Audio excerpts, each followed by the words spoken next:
안녕하세요. 방금 소개받은 이대엽입니다. 그 제목은 오늘 제가 이제 소개드릴 내용은 최근 거시경제 연구 동향과 정책적 시사점. 이게 워낙 범위가 이게 광범위하기 때문에 다양한 여러 분야 중에서 제가 오늘 구체적으로 말씀드릴 내용은 경제주체 구성의 다양성에 대한 논의를 중심으로 해서 경제학의 최근 동향을 소개시켜드릴 예정입니다. 그래서 아주 한 특정 분야를 이렇게 엄밀하게 이렇게 소개해드릴 수는 없을 것 같고 여러 가지 이렇게 금융위기 이후 한 10년이 지났는데 논의되고 있는 새로운 그 이슈들 이런 것들에 대해서 이렇게 좀 여러 가지 가능한 한 이렇게 소개해드릴 내용이니까 부담 없이 들으시면 될 것 같습니다. 그리고 혹시 궁금하신 점이 있으시면 이따가 질문 시간에 다시 질문을 해주시면 감사하겠습니다.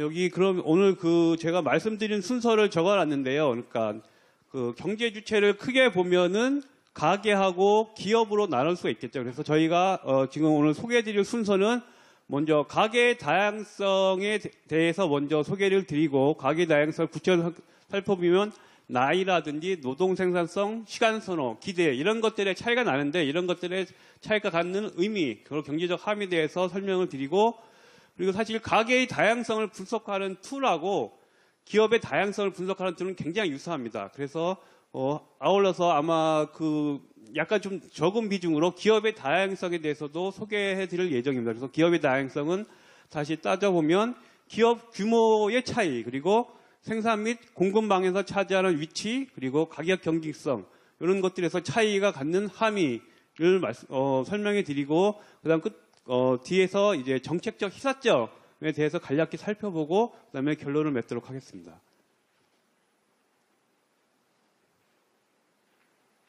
먼저 그러면 서론으로 들어가서 저희가 왜 이런 그 경제 주체의 다양성에 대한 논의가 금융위기 이후에 활성화되었는가 요거에 대해서 좀 먼저 살펴보도록 하겠습니다. 그러니까 대표적으로 거시경제학 배우면 이렇게 많이 듣는 얘기가 대표적 개인 가설이라는 게 있는데 이런 얘기 대표적 개인 가설이라는 용어를 들어보신 분 한번 손들어 보시죠. 여기 한번 들어본 적은 있다. 예, 꽤 많이 이제 많이 몇 분 계신데 보면 대표적 개인 가설이 의미하는 바는 요거 이제 그 가장 기본적으로 이제 많이 얘기되는 건데 간단한 모델을 만들면서 저희가 이제 가정하고 있는 것은 경제라는 것이 굉장히 많은 경제 주체가 굉장히 많기 때문에 그것들을 굉장히 복잡한 경제 현실을 분석하기 위해서는 어떤 식으로 단순화가 필요하겠죠.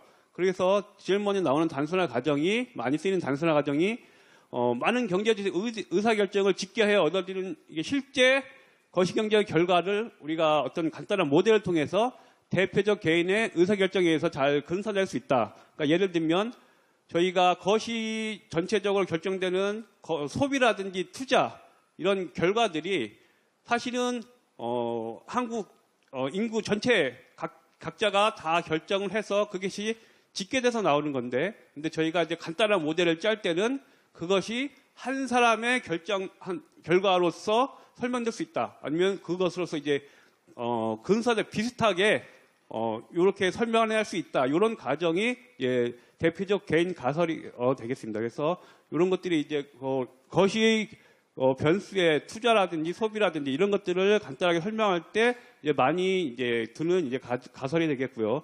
그렇지만 이런 가설이 성립하지 않는 경우가 있는데 예를 들어서 요 밑에 소비 함수를 그려놨는데 그러니까 각자가 내가 오늘 소비를 하는 데 있어서 어떤 거에 의존하게 되면 내가 돈이 얼마나 있느냐에 의존을 하겠죠.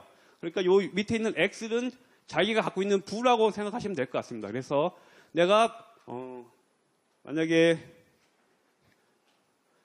아주 적을 내가 갖고 있는 것이 굉장히 적을 때, 요 때는 이제 관계 적을 때, 이때는 내가 만약에 돈이 조금만 더 생긴다. 그러면 소비가 급격히 늘어나게 되겠죠.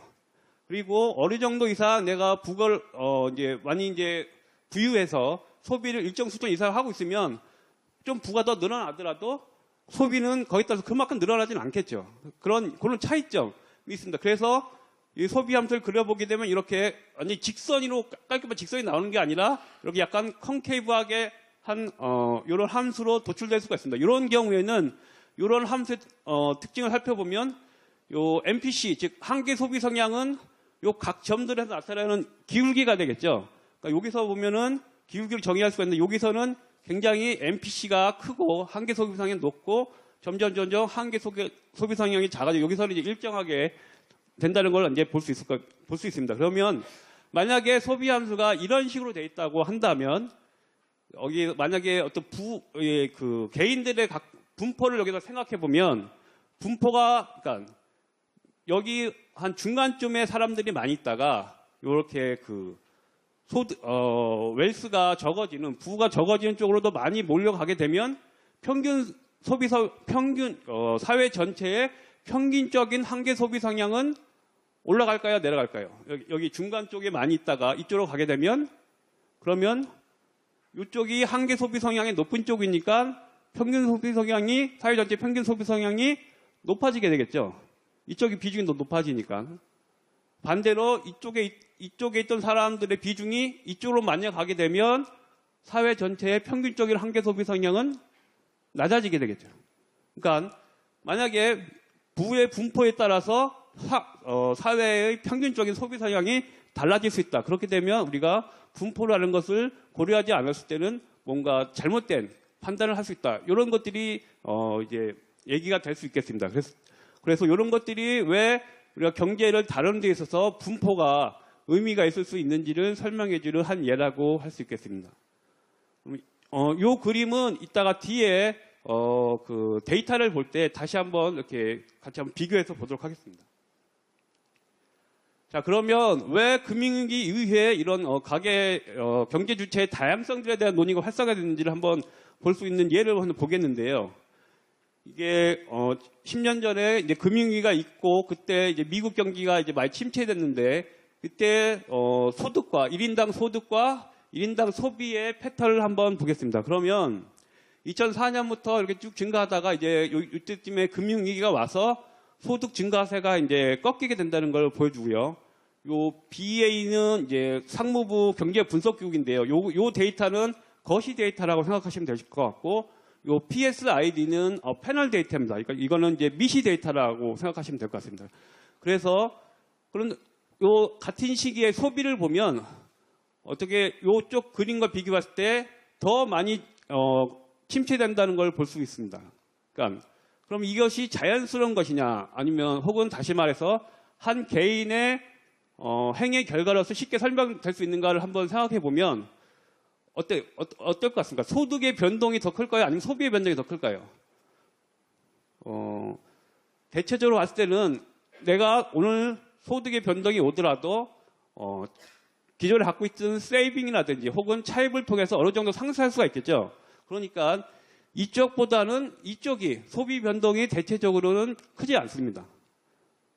그런데 여기서는 지금 이때는 워낙 그 큰 경제 전체에 큰 충격이었기 때문에 소비가 상당히 많이 하락했다는 걸 알 수가 있고요. 그러니까 이런 것들을 개인의 그 대표적 개인의 어떤 행위의 결과로서 설명하는 데 있어서는 상당히 쉽지 않다. 이런 판단을 할 수가 있고, 근데 반대로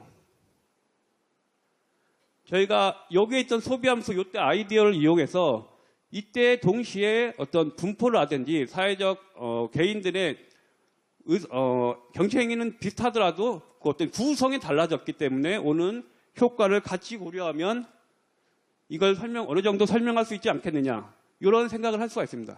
이런 것들이 경제 주체 구성의 다양성에 대해서 우리가 좀 더 살펴봐야 되지 않느냐, 이런 이제 논의들이 많이 나오게 된 한 배경이라고 볼 수 있습니다. 그러면 요것은 또 이제 그러니까 오늘 제가 소개시켜드린 내용들은 다양성에 대한 내용이기 때문에 주로 이제 분포, 경제 변수의 분포에 대한 얘기입니다. 그러니까 기존에는 경기가 확대됐을 때하고 경기가 침체에서의 차이는 요 분산이 어떤 각 개인들이 받는 어떤 소득의 변동의 분산이 커진다. 경기 나빠질 때는 이제 못 버는 약간 돈을 좀 많이 잃는 사람들하고 돈을 많이 버는 사람들이 그 차이가 좀 더 커지고 이런 비중이 늘어난다. 이런 거였는데 이번 금융위기라든지 이런 마이크로 데이터를 자세히 분석해 보니까 약간 차이점이 있다. 그러니까 약간 비대칭적으로 경기가 나빠질 때는 크게 돈을 버는 계층보다는 크게 돈을 잃게 되는 계층들이 비중들이 비대칭적으로 많이 늘어나더라. 요게 이제 차이가 되겠습니다.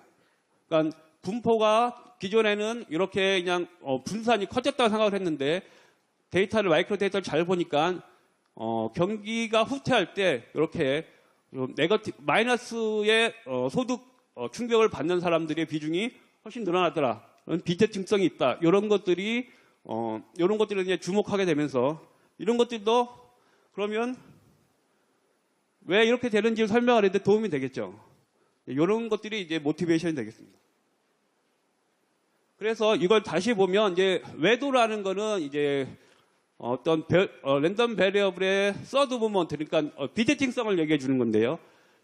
여기는 네모란 것은 연간 변화가 되겠고 소득의 연간 변화고 그 동그라미로 표시된 거는 5년치의 소득 변화가 되겠습니다.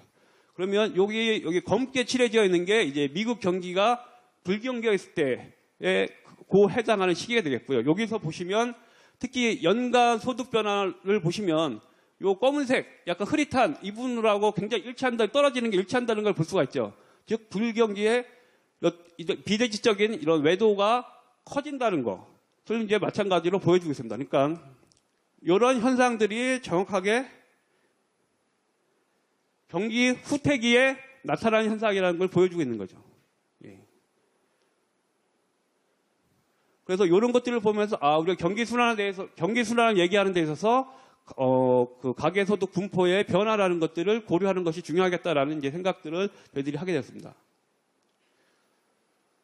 그 다음에 또 한 가지는 가계 다양성이 더 늘고 있다는 건데요. 저희 나라는 이런 패턴은 소득 분포 미국하고 좀 다르기는 한데 여러 선진국들, 특히 미국 같은 경우는 이게 소득 분포가 좀 악화되고 있는 추세라는 건 많이 들으셨을 겁니다. 이렇게 보시면 상위 1%하고 하위 50%의 세전소득 비중을 보면 상위 1%는 약 70년대 후반부터 80년대부터 쭉 상승을 해서 상위 1%가 차지하는 비중이 소득에서 차지하는 비중이 약 20%까지 올라간다는 걸 알 수가 있습니다.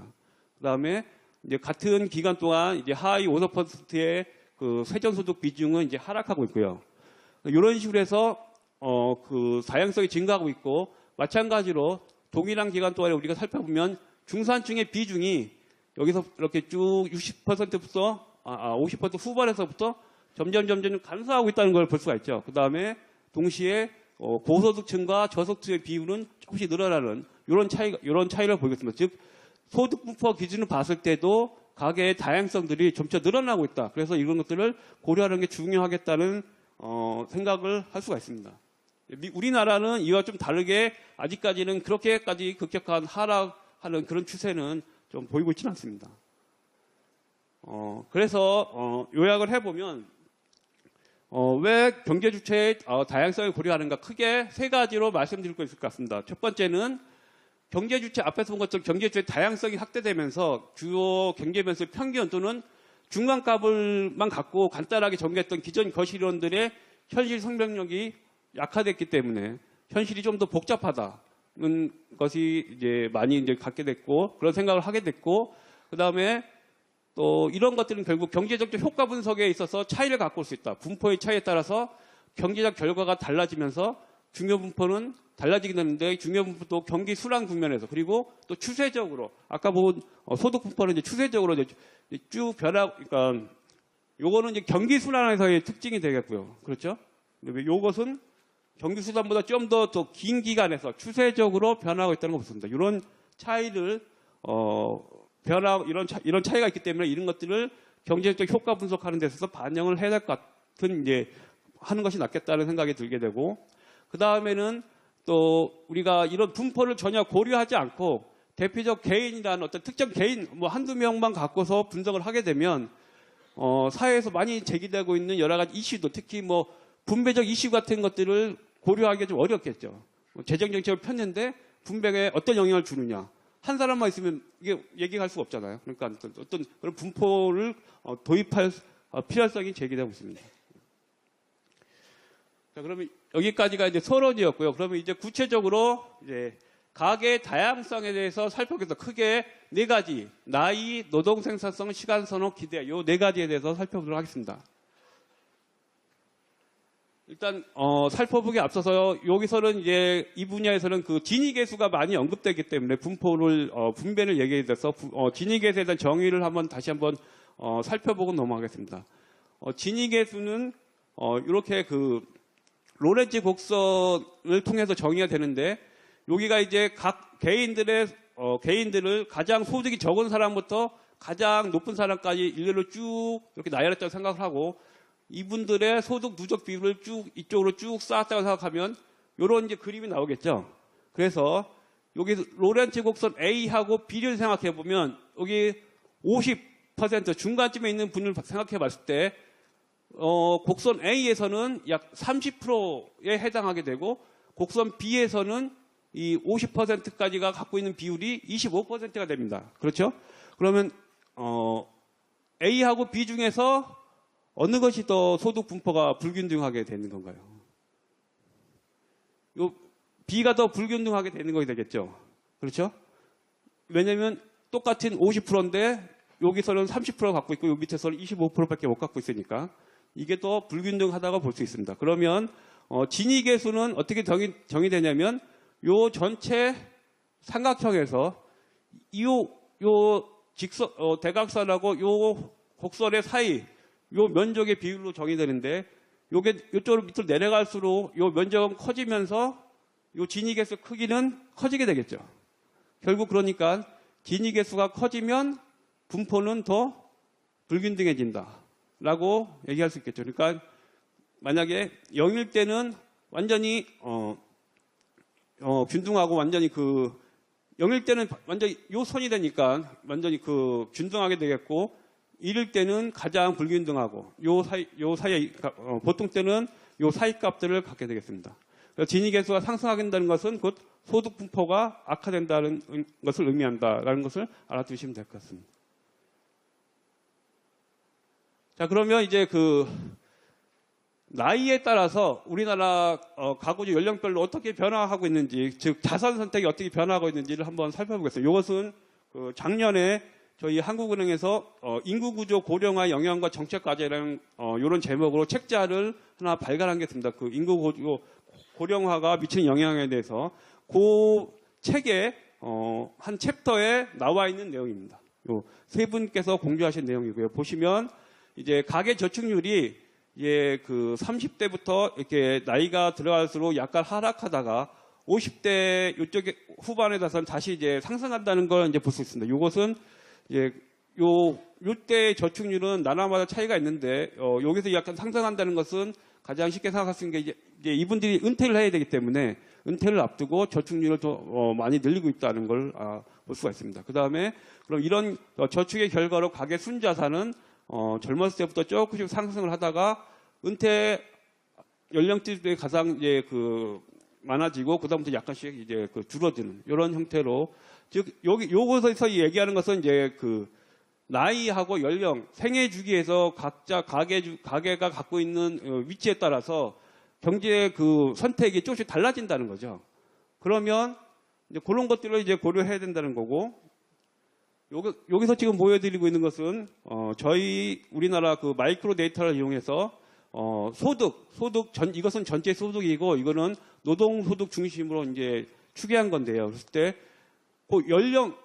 비슷한 연령 계층별로 분포가 어떻게 되어 있는가를 본 겁니다. 전체를 다 본 게 아니고, 여기서는 예를 들어서 26살부터 30살, 여기는 31살부터 35살, 이렇게 비슷한 연령대끼리 소득 분포가 어떻게 되어 있느냐를 보면 조금씩 상승을 하고 있다는 걸 볼 수가 있습니다. 그러니까 가장 간단하게 해석할 수 있는 건 이제 각 개인들이 갖게 되는 스킬의 어떤 차이라든가 이런 것들이 나이가 들면서 점점 더 차이가 좀 벌어지고 그러면 이런 식으로 좀 이런 것들이 좀 차이가 날 수 있겠죠.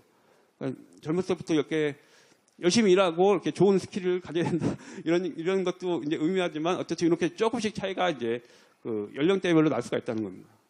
그러면 이제 여기서 다음으로 말씀드릴 것은 아까 제가 말씀드린 분포는 경기 순환 과정에서도 변하고 추세적으로 변하는데, 지금 저희 나라에서 이제 추세적으로 변한 분포 중에서 요 인구 관련해서 중요한 것은 이게 고령화 추세라고 할 수 있습니다. 저희 나라 고령화 속도도 이제 아주 빠른 축에 속하는데, 요게 쭉 보시면 아시겠지만, 이렇게 65세 이상이, 현재는 요 정도 돼 있겠죠. 한 13% 이상은 될 텐데. 그런데 2025년에 되면 20%로 늘어나고, 2035년이 되면 28.7%로 늘어나고, 이렇게 고령층의 비중이 급격하게 이제 늘어난다는 걸 알 수 있습니다. 그러면 이런 것들은 바로 이러한 각 연령대별 어떤 차이하고 같이 결합을 해서 경제 어떤 전체에 뚜렷한 효과를 줄 수 있다는 것을 저희가 짐작할 수 있을 겁니다. 그래서 그런 것들에 대해서 미리 어떤 식으로 변화가 올지에 대해서 예상을 하고 거기에 대해서 대비하는 것이 필요하다. 이제 이런 것들을 이제 얘기할 수 있겠습니다. 그러면 먼저 다음으로 이제 나이의 차이뿐만 아니라 이제 각 개인들의 노동 생산성 이런 것들에 대한 차이가 이제 분명히 있을 텐데요. 그러면 이러한 노동 생산 차이는 또한 어떤 가계 소득 및 요 소득의 축적 결과인 부의 차이를 낳게 되는 요인이 되겠죠. 그랬을 때 이런 소득 분포가 점점 더 만약에 불균등하게 된다. 그러면 각 나라의 마이크로 데이터를 보면 마찬가지로 부의 분포도 좀 더 이렇게 불균등하게 같이 약간 양의 관계를 갖고 있다는 걸 볼 수가 있습니다. 또 부의 쏠림 현상을 설명하는 이론들은 굉장히 많습니다. 그리고 굉장히 사회적으로도 이슈가 되고 그래서 경제학 내에서도 굉장히 여러 가지 논의가 있는데요. 제가 뒤에 그 참고 문헌들을 최대한 충실하게 좀 전달해 드리려고 했는데, 그 참고문에 나와 있는 이 페이퍼를 보시면 최근까지 부의 쏠림 현상에 대해서 어떤 식의 그 설명들이 나와 있는지를 보실 수가 있습니다. 다음으로는 그러면 이렇게 부의 분포가 한계 소비 성향에 갖는 함의를 한번 살펴보겠습니다. 아까 맨 처음에 요 그림 보여드렸죠. 그러니까 요 한계 소비 성향이 달라지는 거. 요게 이제 사람들이 어느 쪽에 많이 있느냐. 요걸 감안하면 요것은 이제 유럽 국가들을 비교한 건데요. 유럽 국가들을 비교해 보면 순자산하고 유동자산을 두 가지를 고려했을 때 요 지니 코에피션트가 늘어나죠. 지니 코에피션트가 늘어난다는 건 결국은 분포가 좀 더 불균등해진다는 것을 이제 알 수가 있고, 그랬을 때 유동자산 특히 유동자산 기준을 봤을 때 부의 분포가 불균등해지면 MPC가 상승한다는 것을 알 수가 있습니다. 아까 저희가 이제 맨 처음에 도입부에서 얘기했던 내용들이 데이터에서 이제 얘기를 해주고 있는 건데요. 그러니까 이것은 이제 유럽 국가를 대상으로 한 겁니다. 그러니까 이런 데이터를 보실 때 이제 좀 유의하게 보셔야 될 게, 만약에 여러 가지 이런 것들이 만약에 여기다가 아프리카 국가 뭐 이런 아니면 뭐 남미 이런 것들과 같이 비교하게 되면 이런 관계가 좀 더 좀 약해질 수가 있습니다. 그렇죠. 왜냐하면 아프리카하고 남미하고 유럽은 상황이 다르니까. 그러니까 그런 것 여기서는 유럽 국가로만 했기 때문에 어떤 유럽 국가 간의 어떤 제도적 차이 이런 것들이 크지 않기 때문에 남미라든지 아프리카라든지 이런 거에 비교했을 때 이런 것들이 남미하고 그런 거 빼고 봤을 때 좀 더 이렇게 잘 드러난다는 걸 알 수가 있습니다. 그러니까 이런 것들, 그러니까 특히 이제 소득 분포라든지 이런 것들은 각 나라의 세금 이런 것들하고 그런 것들에 대해서 차이가 있기 때문에, 예를 들어서 미국이라든지 아니면 우리나라의 각 도 이런 것들을 같이 그려보면 좀 더 어떤 특징 같은 게 잘 드러날 수가 있겠죠. 그런데 그것을 만약에 나라로, 그러니까 어떤 다른 차원들이 다른 것들을 컨트롤을 잘 했을 때는 이런 것들이 잘 드러나지만, 만약에 다른 변수들이 잘 컨트롤되지 않을 때는 이런 관계가 잘 안 드러날 수가 있겠죠. 그런 것들이 항상 주목해서 보시면 될 것 같습니다. 자, 그 다음에 부의 분포 한계 소비 성향은 또 가계부채라는 그걸 생각해 보면, 자산뿐만 아니라 이제는 부채 사이드를 생각해 보면 가계부채가 어느 수준을 넘어 추가 차입의 제약을 받는 경우 미래 소득에 대한 불확실성 등에 대비하기 위해서 예비적 동기의 저축이 증가할 수가 있습니다. 이렇게 되면 결국은 가계 소비가 예비적 동기 저축 증가가 되게 되면 이제 총 수요가 이제 그 지출이 적어지니까 총 수요가 제약될 수가 있고 또 이런 경우에는 어떤 이자율에 대해서 반응하는 게 좀 더 줄어들게 돼요. 왜냐하면 이자율에 대해서 반응해서 이렇게 내가 만약에 가계의 차입이 많지가 않았다. 그러면 내가 오늘도 소비를 하고 싶다 그러면 차입을 해서 하면 되겠죠. 그런데 내가 만약에 더 이상 차입할 수 있는 여건이 안 된다. 그러면 이자율을 낮춰주더라도 차입을 할 수 있을까요? 없을까요? 못하겠죠. 이미 차입을 많이 하고 있기 때문에. 그렇게 되면 차입이 많은 가계는 이자율에 좀 더 둔감해질 수밖에 없겠죠. 예. 지금 여기서 하고 있는 얘기는 이제 그런 얘기가 되겠습니다.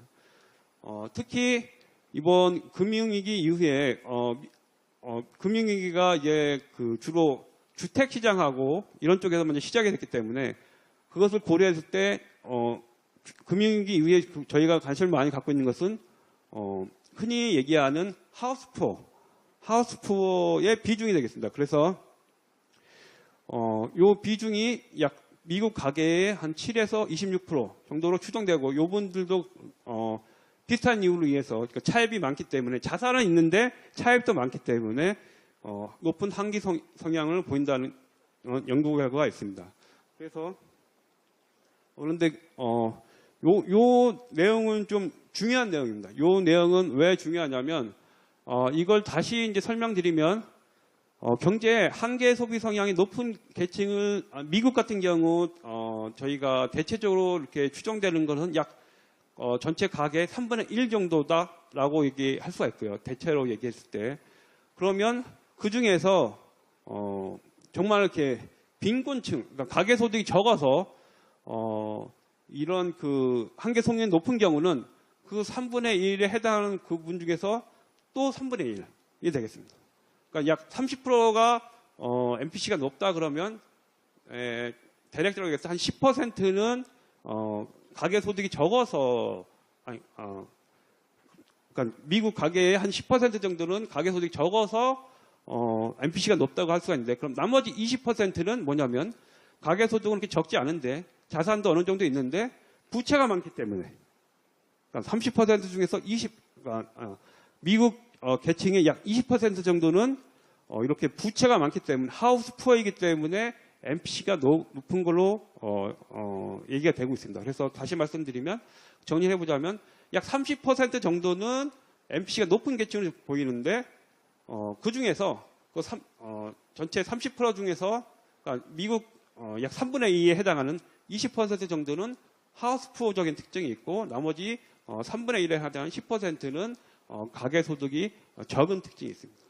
그럼 이게 왜 중요하냐면 금융위기 이전에는 이 하우스 푸어 개념이 이렇게 크게 주목받지 못했거든요. 그러면 그 당시에는 이 MPC가 높은 계층이 왜 설명이 잘 안 됐냐면 실제 데이터에서 그 움직이는 그 MPC를 설명하기 위해서는 가계에서 약 30% 정도가 MPC가 높아야 되는데 금융위기 이전에는 하우스 푸어 개념 별로 약했기 때문에 그냥 소득이 낮은 계층을 잡으니까 10%밖에 안 되는 거예요. 그러면 실제로 이 거시 경제 그 동화 변수들을 설명하려면 약 30% 정도가 MPC가 낮아야 되는데 실제 마이크로 데이터를 보니까 10%밖에 설명이 안 되니까 그걸로 갖고 다 설명이 안 된다. 이제 이렇게 된 건데 금융위기 이후에 이제 주택 시장에서 나타났던 문제점들을 잘 들여다보면서 하우스 푸어 개념이 이제 주목받다 보니까 그 빠져 있던 20%가 채워지는 겁니다. 그래서 이제는 요 MPC가 높은 계층이 30% 정도가 있고 그분들의 소비 결정이 이런 아까 말씀드렸던 소비 침체를 갖고 오는데 중요한 역할을 했다는 것이 이제 잘 설명이 되는 거죠. 예. 그런 이제 차이가 있습니다. 자, 그러면 그 다음에 또 말씀드릴 것은 이제 시간 선호, 즉 미래하고 현재를 비교하는 데 있어서도 이제 가계마다 차이가 난다고 할 수가 있는데요. 그러면 그런 것들을 다 고려했을 때 요거는 KS라는 거는 이제 스탠다드한 이제 그 모델인데요. 이런 가계 다양성을 고려하는 모델인데 여기서 요 부분은 노동 생산성하고 시간 할인율들의 차이들 때문에 나타나는 부의 분포의 변화를 반영한 겁니다. 그랬을 때는 아까 보여드렸던 그림과 비슷한 건데 요 소비, 그런 시간 선호라든지 이런 것들에 의한 부의 분포의 변화를 반영했을 때는 이런 소비 침체가 잘 설명이 된다는 것을 보실 수가 있습니다. 그래서 아까 저희가 서론에서 보여드렸던 그 예를 설명할 수 있는 그런 방식이 되겠습니다. 물론 이제 이런 시도는 이제 이것이 완전히 정형화됐다, 그러니까 완전히 이것이 받아들여졌다 이런 건 아니고요. 그러니까 이런 시도가 이제는 이제 이루어지고 있다 이렇게 이해하시면 될 것 같습니다. 자, 그다음에 끝으로 기대의 차이에 대해서 잠깐 설명드리겠습니다. 경제학에서 이렇게 많이 듣게 되는 게 합리적 기대. 합리적 기대를 한번 들어본 적 있다. 한번 손 들어보시죠.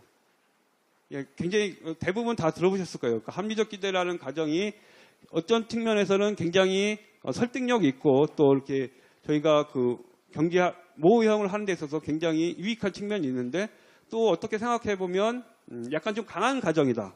좀 이게 보통 사람 그런 측면도 있습니다. 그래서 경제주택 기대 형성 방식에 있어서 상당히 사람들마다 이렇게 마이크로 데이터를 통해서 이렇게 조사를 해보면 좀 차이가 난다. 이런 것들의 것이 있기 때문에 합리적 기대 가설에 대해서 약간 여기서는 이제 동질적이다. 각 개인들의 기대가 다 동질적으로 가정을 하게 되는 건데요. 이것들이 좀 더 다양한 실제에서 발견된 이런 다양성 같은 것들을 좀 포함할 필요가 있지 않겠는가 하는 이제 논의들이 있습니다. 그랬을 때 그러면 어떻게 그것을 포함할 수가 있을까를 생각해 보면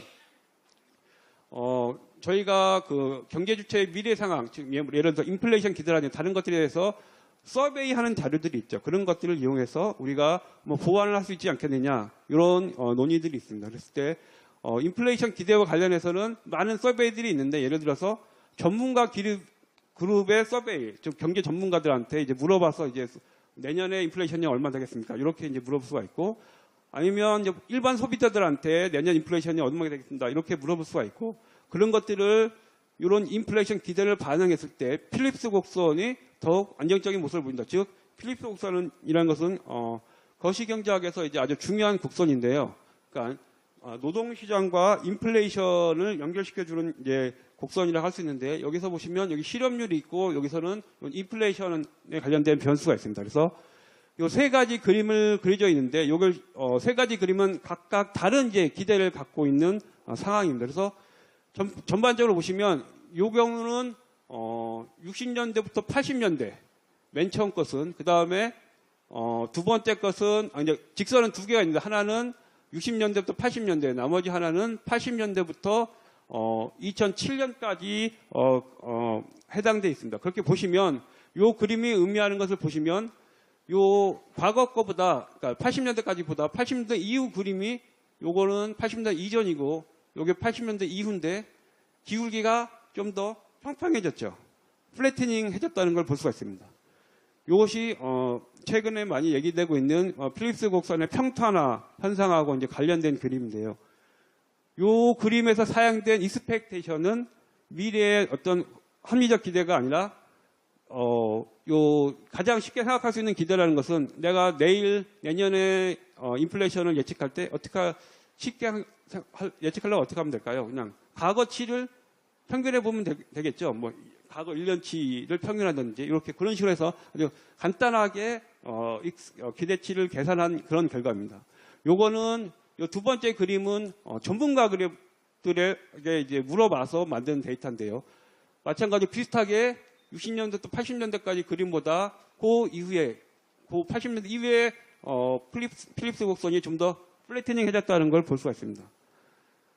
그래서 어느 정도 노동시장의 압력이 인플레이션에 미치는 영향을 작아졌다는 건데, 근데 여기서 두 그림에서 보시면, 요게 이제 2007년 이후에 빨간 게 2007년 이후의 그림, 기대를 인플레이션을 반영한 건데, 요 상당히 다 위로 올라가 있죠. 요 직선에 다 위로 올라가 있다는 걸 알 수 있습니다. 요 직선을 그러니까 이것을 말하는 것은 요 직선의 기초에서 예측을 했을 때 상당히 높은 인플레이션들이 실현이 됐다는 것을 알 수가 있습니다. 근데 이것을 만약에 소비자 기대, 즉 소비자 분들에게 물어봐서 만든 고 인플레이션 기대를 갖고 반영을 하면 좀 더 안정적인 그림이 나온다는 걸 알 수 있습니다. 그리고 요 한쪽으로 올라갔던 이런 그림들도 여기서는 상당히 위아래로 이제 균등화됐다는 걸 알 수가 있어요. 이게 좀 더 안정적이라는 거를 기울기 변화도 작고 안정적이라는 걸 알 수가 있습니다. 이것이 바로 제가 말씀드렸던 일반 소비자 기대가 더 우수한 예측력은 보인다는 게 되겠습니다. 그렇지만 그래서 이제 데이터를 갖고 해보니까 이렇다는 얘기고요. 이것이 어떤 이렇게 나와야 된다는 어떤 설론적인 이론이라든지 이런 것들은 아직 없습니다. 예. 자, 그러면 여기까지가 이제 그 가계의 다양성에 대해서 이제 간단하게 설명을 드렸고요. 그 다음에는 이제 기업의 다양성에 대한 논의로 이제 넘어가겠습니다. 혹시 이쪽 아까는 근데 가계의 다양성 쪽에서는 이제 이렇게 약간 또 테일 왼쪽 이렇게 그 큰 사이즈가 작은 쪽이 많이 문제가 됐었는데 기업의 다양성에 대한 논의에서는 이제 오늘 말씀드릴 것은 사이즈가 아주 큰 쪽에 대한 논의가 많이 나온다는 걸 볼 수 있습니다. 그렇지만 요 두 가계의 다양성과 기업의 다양성을 다루는 어떤 분석 툴이라든지 어떤 모형의 구조 같은 건 굉장히 유사합니다. 그래서 한쪽을 잘 이해하시면 나머지 한쪽도 굉장히 이해하시기 쉽습니다. 그러니까 아까 가계의 다양성에서 중요했던 것 중에 하나가 이제 노동 생산성의 차이인데요. 그러면 기업의 다양성에서 중요한 것 중에 하나는 기업의 생산성의 차이가 되겠죠. 이런 식으로 상당히 연관되는 게 있습니다. 개념들이라든지 이런 것들이. 기업의 다양성을 제가 이제 설명을 드릴 텐데 기업의 다양성을 설명드리기 전에 먼저 요 한 가지 요 분포에 대해서 먼저 설명을 드리겠습니다. 왜냐하면 요 개념이 많이 나오기 때문에 저희가 많이 알고 있는 것은 요 정규 분포입니다. 요거는 이제 그 사람들의 그 키에 대한 분포고요. 그러니까 평균이 비중이 가장 높고 이렇게 좌우로 대칭적으로 이제 분포됐다는 걸 알 수 있습니다. 요 두 번째 거는 이제 고속도로의 스피드입니다. 예를 들어서 요 이제 비슷하게 한 70km 뭐 요 정도 그 평균 일대가 가장 높게 되고 그다음에 속도가 낮아지는 거하고 높아지는 거의 비중은 이제 비슷한 이것이 대칭이 되는 이런 것들이 이제 저희가 잘 알고 있는 정규 분포죠. 근데 이제 제가 이제 그 기업의 다양성 가서 얘기해 드릴 것은 요 몇법칙 분포라는 이런 분포가 되겠는데 이것은 이제 요 오른쪽 끝이 좀 더 두꺼운 분포가 되겠습니다. 그러니까 요 정규 분포보다 요 오른쪽 끝이 좀 두껍다. 즉 아주 큰 사이즈의 어떤 개체들이 좀 더 많다는 게 되겠습니다.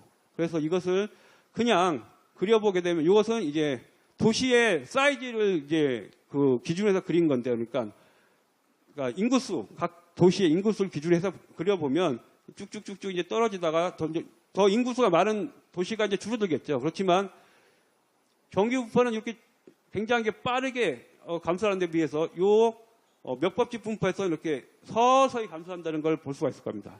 요게 이제 그래서 이쪽이 오른쪽 꼬리가 길다고 표현이 되고요. 이것을 만약에 로그 양변에다가 그러니까 양 그 변수에다가 로그를 취해서 로그 플러스로 그려보게 되면 거의 이렇게 직선으로 비슷하게 나오게 됩니다. 이런 식으로 나오는 분포를 몇법칙 분포라고 부른다고 저희가 이제 부르고 있습니다. 그래서 이것을 좀 더 자세하게 살펴보면 이것을 자세하게 살펴드리는 이유는 이따가 저희가 파레토 지수라는 것을 언급을 하게 되기 때문에 이것을 설명을 드리고 있습니다. 그래서 요 이제 확률, 요 누적 확률인데요. 그러니까 요게 어떤 랜덤 베리어블이 어떤 특정 값보다 높을 확률. 이것은 저희가 잘 알고 있는 누적 확률 함수가 어떤 건가요? 요걸 반대죠. 어떤 변수가 특정 값보다 작을 확률을 보통 누적 확률 변수, 누적 확률 함수 이렇게 부르죠. 그러면 요 값은 어떤 특정 변수가 어떤 값보다 클 확률이기 때문에 전체 확률의 합은 1이니까 1 마이너스 누적 확률 함수가 되겠습니다. 요게 의미하는 바는 1 마이너스 누적 확률 함수다. 즉 다시 말하면 요 확률에 의미하는 바는 여기서 만약에 요 사이즈를 잡는다. 그러면 여기서부터 여기 해당하는 확률이 여기 되는데 요 특정한 값보다 클 확률이 되겠습니다. 그러면 요 확률들이 이런 식으로 지수 형태로 이렇게 표현될 수 있는 게 바로 파레토 분포 혹은 몇법칙 분포가 되겠습니다. 그러면 이렇게 지수 형태로 포함되기 때문에 저희가 양변에 로그를 취하게 되면 이런 식으로 나오게 되겠죠. 양변에 로그를 취하게 되면 이쪽은 요 알파라는 요 지수가 이렇게 그 로그 y 요 변수의 앞에 나오는 요 기울기가 되겠죠. 요것들 요 알파를 저희가 보통 파레토 엑스포넌트라고 부릅니다. 그러면 여기서 보면 다시 말해서 요 기울기 여기서 요게 로그를 했을 때 요 기울기가 바로 파레토 지수가 되겠죠. 그러면 따져보면 만약에 알파 값이 크다. 알파 값이 크면 요 값이 y가 커짐에 따라서 이게 y가 커짐에 따라서 알파 값이 1보다 크게 되면은 y가 커지면 또 이 전체가 빠르게 감소하게 되겠죠. 따라서 알파 값이 커지게 되면 요 값들이 요 전체 값들이 빠르게 감소하게 되면서 요 값들이 빠르게 감소하게 되겠죠.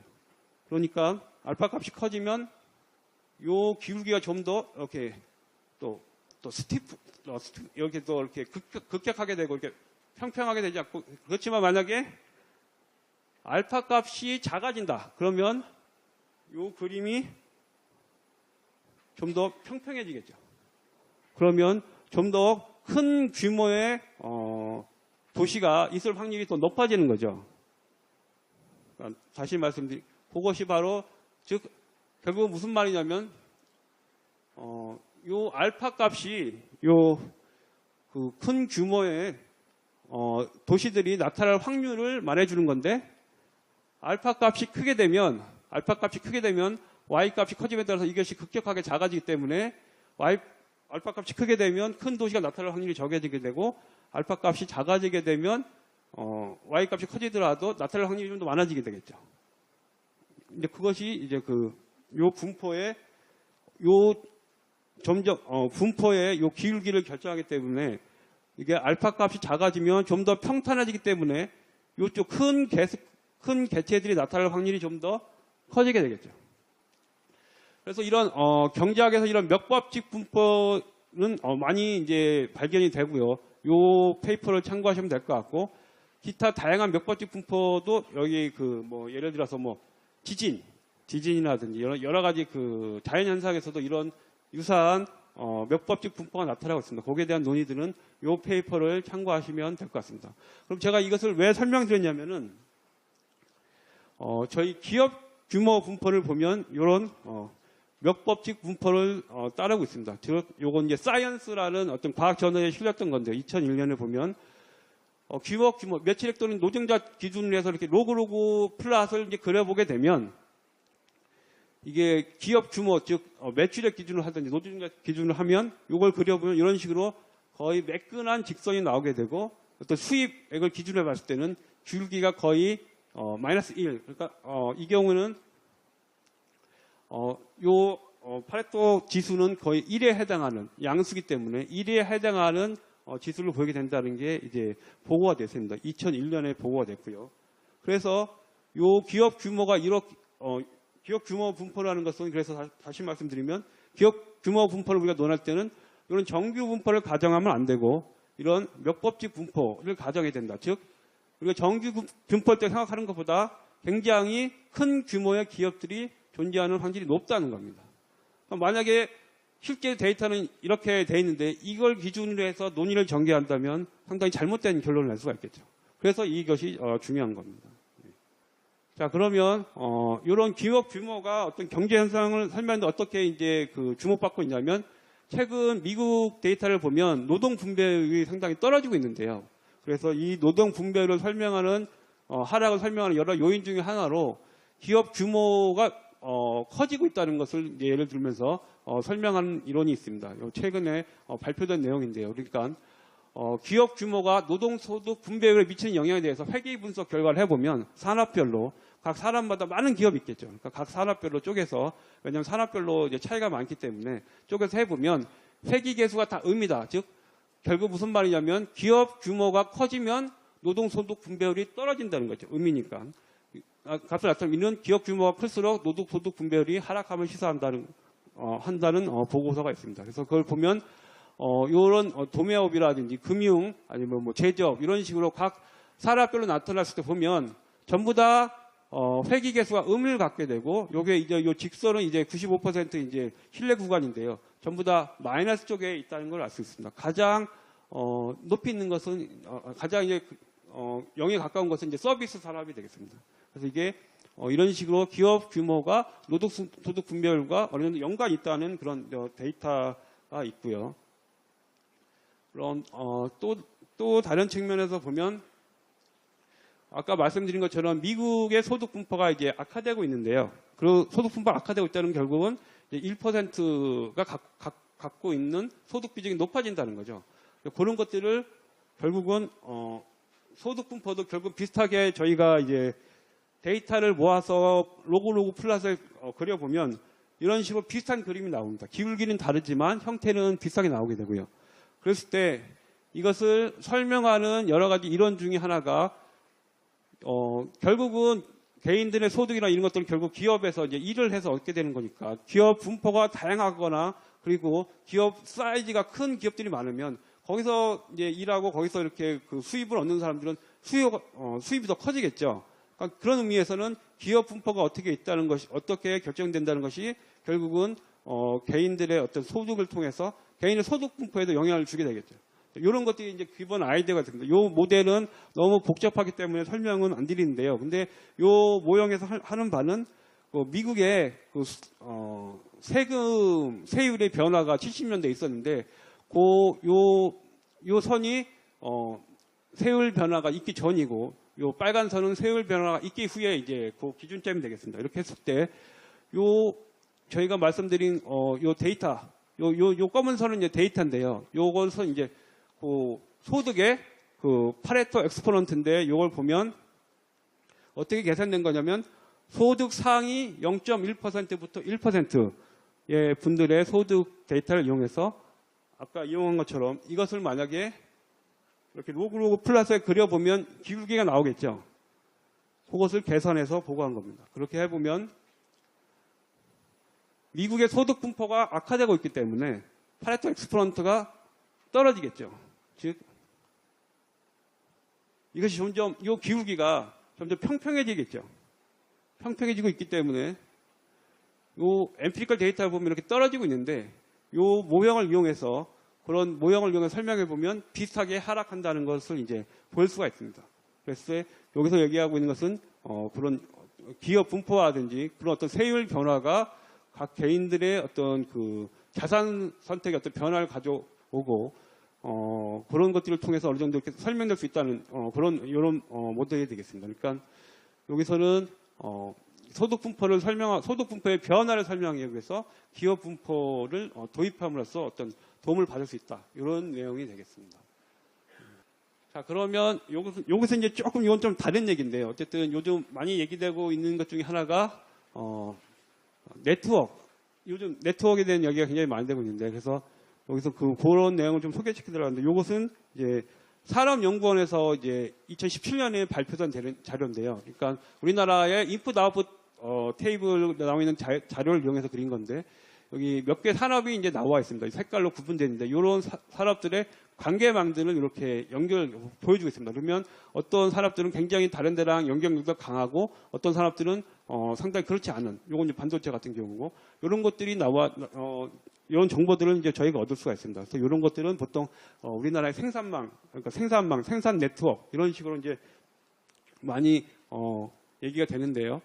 그다음에 그럼 이것이 의미하는 바가 뭐냐? 만약에 요 선들을 다 지웠다고 생각하고 사이즈만 있다 이렇게 하면 보통 이것만 분석을 하게 되면 각 산업에 차지하는 비중이 주는 어떤 역할, 경제에 미치는 역할, 이제 요걸 이제 논의하게 되겠죠. 그렇지만 전부 다 지워진 선들이 어떤 식으로 연결되어 있느냐에 따라서 어떤 산업 간의 어떤 파급 효과 이런 것들은 이제 달라질 수가 있겠죠. 그걸 보기 위해서는 이렇게 그 선을 즉 네트워크를 통해서 그 산업 간의 연결 정도라든지 어느 쪽이 다른 산업들하고 많이 연결됐는지 이런 것들을 분석해 볼 필요가 있을 겁니다. 그래서 이런 것들이 필요하고요. 이런 테크닉들이 많이 주목받게 된 거는 금융위기 직후에 있었던 금융시장들 간의 어떤 그 위험의 전이 이런 것들이 통해서 금융 네트워크가 많이 이제 주목을 받았었고, 금융 네트워크라는 것은 결국은 이제 각 금융기관들 간의 이런 네트워크를 또 그려서 그것들이 파급 효과를 보는 거기 때문에 그런 뭐 은행 간 인터뱅크 네트워크라든지 이런 것들에 대한 어떤 분석을 하는 과정을 통해서 어떤 네트워크 스트럭처가 달라짐에 따라서 어떤 한 산업에 오는 충격이 다른 산업들에게 어떻게 전파가 되는가, 이런 것들에 대한 이제 관심들이 이제 많이 높아지고 있습니다. 그래서 이런 것들에 대한 논의들이 있다는 걸 알아두시면 좋을 것 같고요. 그러면 이런 것들이 논의되는 데 있어서 또 그 한 이론적인 근거가 되는 게, 저희들이 오늘 제가 말씀드렸던 정규 분포하고 몇 분포하고 이제 구분하는 것이 이제 중요한 이유가, 이론적으로 보면 이게 쉽게 생각해보면 각 개체하고 전체의 관계를 생각해보면 각 개별들한테 이렇게 임의로 샥을 주게 되면, 플러스 마이너스로 샥을 주게 되면 한 몇만 개, 몇십만 개 이렇게 많이 되면 플러스 마이너스 상쇄되니까 서로 전체적인 전체 경제 전체적으로는 큰 영향이 없지 않겠느냐, 이런 생각이 충분히 할 수 있을 거라고 생각을 합니다. 뭐냐면 이렇게 굉장히 많은데 이렇게 랜덤하게 충격을 주게 되면 그걸 다 합해보면 플러스 마이너스가 다 비슷하게 나올 수가 있기 때문에, 그런데 그렇게 생각할 수가 있는데, 만약에 그 기업들의 분포가 정규 분포면 그렇게 생각할 수가 있는데, 몇법칙 분포라는 건 의미가 뭐냐면 아주 사이즈가 큰 개체들이 좀 많다는 거죠. 그러면 그 개체들한테 어떤 큰 기업, 우리나라도 큰 기업들이 많잖아요. 삼성이라든지 현대자동차 아주 큰 기업들이 많은데, 그런 큰 기업들에 가는 충격, 이런 충격은 정규 분포에서 이렇게 그런 정도에서 오는 충격들하고 그 충격이 갖게 되는 영향들하고 좀 다를 수가 있다는 거죠. 그러니까 이렇게 완전히 이렇게 사이즈가 큰 규모의 개체들이 좀 많을 때는 이런 식으로 해서 정규 분포와 달리 개별 기업에 대한 충격이 상쇄되지 않고 경제 전체로 전달될 수가 있다는 겁니다. 그러면 만약에 그런 것들이 맞다면 이런 그림들에 대한 이해가 좀 더 중요해지겠죠. 각 개별 이런 개체의 충격이 상쇄되지 않고 경제 전체로 전달된다면. 그래서 최근에 보면 부면 변동을 유발하는 기업 또는 산업이 생산 및 공급망에서 차지하는 위치가 중요하다, 이런 네트워크 효과가 존재한다는 것들에 대한 관심이 높아졌습니다. 그래서 이런 부분별 변동이 경기 변동 전체의 절반 이상을 설명할 수 있다는 주장이 있고요. 그리고 미국 경기를 보면 84년부터 2014년, 그러니까 요 84년 이후부터 2017 금융위기 전까지부터 대안정기라고 불리는데, 이때를 비교해 보면 1984년 이후에 전체 변동에 대비한 부분별 변동의 상대적 중요도가 마찬가지로 확대했다고 이렇게 보고가 되고 있습니다. 따라서 이런 부문별 변동에 대한 이해가 필요하고, 그러기 위해서는 이런 생산 네트워크라든지 이런 것들에 대한 이해가 중요하다고 할 수 있겠습니다. 그다음에 또 하나, 이제 이것은 이제 가게에는 없었는데 이제 기업의 기업의 그 다양성을 생각해 보면 또 하나 차이가 나는 것이 이제 가격 경직성의 차이가 있다는 걸 알 수가 있습니다. 그래서 특정 산업에서 영업하는 기업의 시장 경쟁 정도하고 공급망 특성에 따라서 기업이 설정하는 가격 경직성 정도는 이제 다양한데요. 근데 이런 것들이 마찬가지로 경제 전체의 어떤 파급 효과를 갖게 됩니다. 그래서 그러면 이제 이런 만약에 주장을 할 때 내가 어떤 이제 새로운 이제 경제적인 어떤 메커니즘을 찾아냈다. 내가 보기에는 이제 이게 경제적으로 중요한 것 같아. 근데 이건 남들한테 설득하고 싶다. 그러면 이게 뭐 목소리 큰 사람이 토론해서 이길 수 있지만 어쨌든 내가 그것을 객관적으로 할 수 있는 방법 중에 내가 새로운 어떤 경제적 메커니즘, 중요한 걸 발견했다. 이게 경제적으로 중요하다는 것을 증명하는, 아니면 엠피리컬하게 보여주는 방법 중에 하나가 주식시장에서 이게 반영되고 있느냐라고 할 수 있습니다. 그래서 여기서 한 것이 보면 미국 주식시장을 대상으로 분석한 결과에 따르면 통화정책 결정 발표 이후 가격이 경직적인 기업의 주가 변동성이 상대적으로 더욱 상승했다는 걸 보여주고 있습니다. 즉 이것은 결국은 가격 경직성에 대해서 사람들이 케어하고 그것이 프라이싱 하는 데 있어서 영향을 준다는 거죠. 이것이 이제 2016년에 발표된 페이퍼고, 그 다음에 또 다른 측면에서는 가격 경직성과 관련해서 중요한 것은 저희가 이제 제조업과 서비스 산업의 비중에 대해서 얘기를 많이 합니다. 그게 아시아권 국가들하고 유럽 국가들하고 차이가 나고 그랬을 때 중요한 것은 서비스 산업이 보통 상대적으로 가격 경직성이 높은 것으로 이제 알려져 있습니다. 왜냐하면 아무래도 소비자들하고 직접 대면하고 그렇기 때문에 그랬을 때 서비스 산업의 비중 확대는 통화정책에 대한 인플레이션 민감도를 좀 낮추는 영향을 작용하기 때문에 마찬가지로 이런 측면에서도 그러니까 산업별로 차별적인 어떤 특징들이 있기 때문에 그것들이 비중이 어떻게 변하는지를 아는 것은 알고 대비하는 게 굉장히 중요하다는 겁니다. 자, 그 다음으로는 저희가 또 이런 어떤 가격 설정하는 데서 또 기업들이 고려하는 여러 가지 요소 중에 하나가 이제 영업 자금이 어느 정도 있냐가 될 텐데요. 그러니까 기업의 자금 운영 측면에서 봤을 때는 영업 자금을 확보하는 정도에 따라 가격 설정을 다르게 할 수 있다는 겁니다. 그래서 만약에 자금 사정이 어렵다 그러면 금융 제약에 이런 직면하게 되고 그랬을 때 이런 금융 환경이 악화되게 되면 영업 자금을 확보해야 되니까 아무래도 가격을 좀 더 올릴 요인이 있겠죠. 일단 현금을 빨리 확보를 하고 영업 자금을 빨리 확보해야 되니까. 그래서 이런 식의 요인이 따라서 미국 금융 위기 시기에 생각보다 인플레이션이 많이 떨어지지 않아요. 그래서 디플레이션이 예상됐던 디플레이션이 나타나지 않았는데 그래서 그것을 설명한 요인들 하나로 금융위기였기 때문에 파이낸셜 샥이 왔고 그래서 금융제약이 직면했었기 때문에 기업들이 가격을 생각보다 낮추지 않았다. 오히려 가격을 올리거나 이런 것들이 특히 영업자금이 부족했던 기업들에서 많이 보인다는 겁니다. 이런 것들이 영업자금의 차이가 가격 설정을 하는 데서 또 다르게 나타날 수 있다. 이건 다른 환경에서 또 다른 식으로 작용할 수가 있겠죠. 예, 그러면 지금까지 이제 가게의 다양성하고 기업의 다양성에 대해서 설명을 드렸고요. 그러면 이것이 어떤 저희가 이제 정책을 집행하거나 정책의 파급 효과를 분석하는 데 있어서 어떤 시사점을 갖는지를 한번 살펴보겠습니다.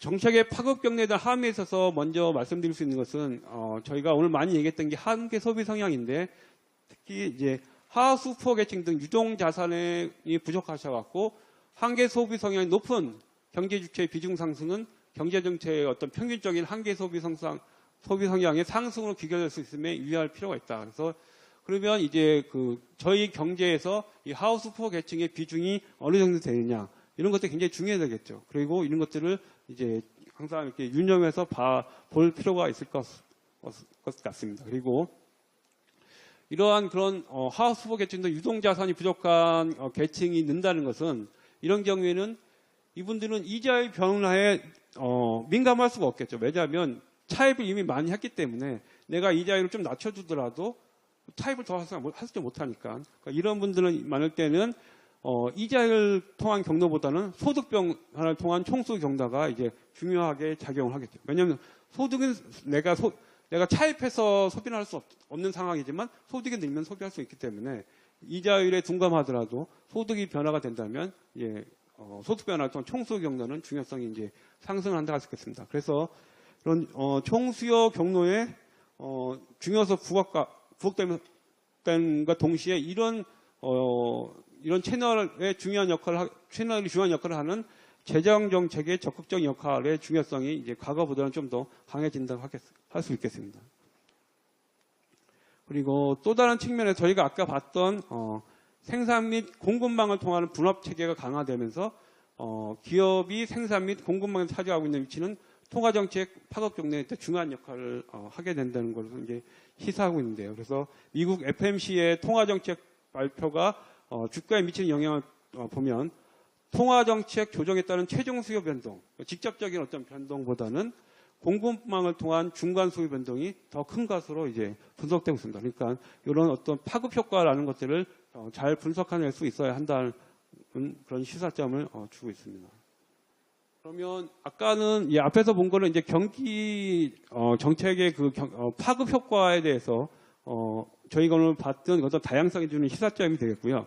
그러면 이제 경제 정책은 크게 이제 경기에 대한 어떤 단기적 대응하고 장기적 대응으로 나눌 수가 있을 텐데 그런 단기적 경기 대응을 하는 데서 주는 시사점을 보면 크게 경기 침체기에 저희가 아까 봤듯이 외도가 증가한다든 이런 식으로 해서 소득 분배가 악화되는 현상을 고려할 때는 그런 현상이 없다고 생각했을 때보다는 좀 더 적극적인 완화 정책이 좀 더 후생을 위해서 바람직하다는 이제 결론이 나올 수가 있습니다. 그래서 이런 것들이 없는데, 그렇지만 이제 이런 결론이 없기까지는 좀 더 아까 사례는 이제 그 미국 사례인데 우리나라 데이터를 마이크로 데이터를 자세히 보고 체계적으로 이제 쌓여 있어야겠죠. 그래서 특히 가계의 이런 다양성에 대한 논의가 확대가 되면서 이제 많이 필요해지고 있는 게 이제 미시 데이터입니다.